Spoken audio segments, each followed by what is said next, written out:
May ngapon sa tanan kawulanon. Nagtapok dahil may gahapon ba to? Gahapon kay nagisgot mi sa tanan mga kabatonunan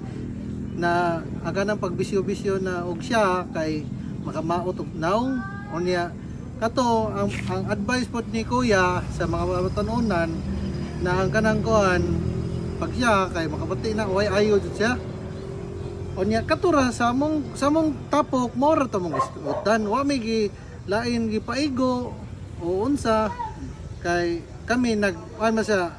naghatag masad mi kanang advice as anang mas baguwang sa mga batan-on ron ng bagong tubo. So gawya Ako nagpahimagno ko sa mga kabatununan diri sa among silingan nga kamo ayaw mo ano mga bisyuha kay makabati nagnaong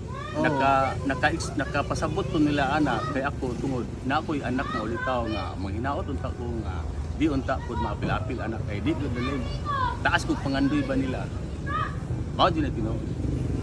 o na timingan na niabot siya ni tagad mi niya nang ko hello pero wala mi gi-mention sa iyaha o ko nang wa mi kadaot sa among among intention sa iya way kadaot among gikan kay among topic lahi pod among pagtagad sa iya ha kay among topic jud mainly sa mga pagbisyo na wa joy ayo na kanang mga bisyo na way ayo pareha nang pagsiya. So more to ikaw ya napakay additional Wa pa siya mo abot atong higayuna daan ako nga nagpasabot din nila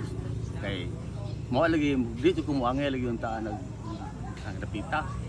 kay nagugoy anak na ulitaw nga taas ko pangandoy